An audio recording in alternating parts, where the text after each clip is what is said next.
ನಾವು ಮಾದೇವ್ ಬಂಕ್ಲಿಗಿರಿ ಅಫ್ಜಲ್ಪುರ್ ತಾಲೂಕಿನ ಬಂಕಲ ಗ್ರಾಮದ ಇವತ್ತು ಜಿಲ್ಲಾಧಿಕಾರಿಗೆ ಬರುವುದು ಏನು ಸಂಬಂಧ ಅಂದ್ರೆ ಏನು ಹಿನ್ನೂರಿನಿಂದ ಬಂಕಲ ಗ್ರಾಮ ಮುಳುಗಡೆ ಆಗಿದೆ. ಇವತ್ತು 2008 2009 ಇರ್ತಕ್ಕಂಥ 136 ಮನೆಗಳನ್ನು ಈಗಾಗಲೇ ಹೋಗಿತ್ತು.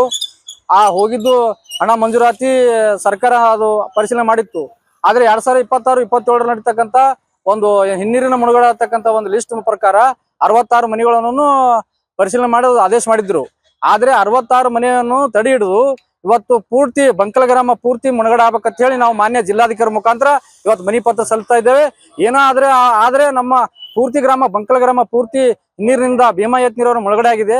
ಅದು ಹುಳ ಬೂಟಿ ಮತ್ತು ದನ ಕರುಗಳಿಗೆ ತೊಂದರೆ ಆಗ್ತಾ ಇದ್ರೆ ಅಲ್ಲಿರ್ತಕ್ಕಂಥ ಜನರಿಗೆ ಅಸ್ತವ್ಯಸ್ತದೆ. ಇಂಥ ಬರಗಾಲ ಪರಿಸ್ಥಿತಿಯಲ್ಲೂ ಕೂಡ ಒಂದು ನಮ್ಮ ಸರ್ಕಾರ ಮುಂದುವರಿಸಿ ವಹಿಸ್ತೀವಿ. ಜಿಲ್ಲಾಧಿಕಾರಿಗಳು ಶಾಸಕರು ಏನು ಜನಸಾಮಾನ್ಯರಿಗೆ ಇದನ್ನ ಬಂಕಲ ಗ್ರಾಮದಲ್ಲಿ ಪೂರ್ತಿ ಗ್ರಾಮ ಮುಳುಗಡೆ ಆಗ್ಬೇಕಂತ ಹೇಳಿ ನಮ್ಮ ಎಲ್ಲಾ ಗ್ರಾಮಸ್ಥರ ವತಿಯಿಂದ ನಾನು ಕೇಳ್ಕೊಳ್ತೇನೆ. ನನ್ನ ಹೆಸರು ಮಾದೇವ್ ಬಂಕ್ಲಿಗಿ.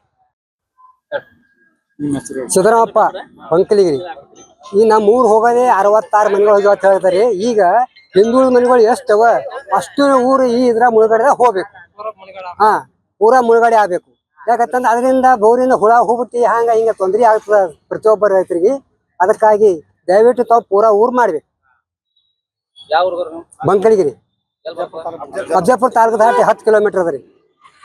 7-8 ವರ್ಷ ನಡೆದ್ರಿ. ಪೈಲ ಒಂದ್ ಅರ್ಧ ಆಗ್ಯದ ಈ ರೀ ಮತ್ತೆ ಈಗ 66 ಮನೆಗೆ ಹೋಗ್ಯಾವ್ರಿ.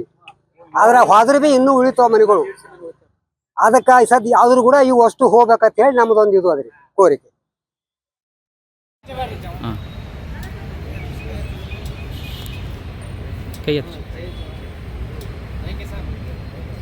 ಜೈ ಜವಾನ್.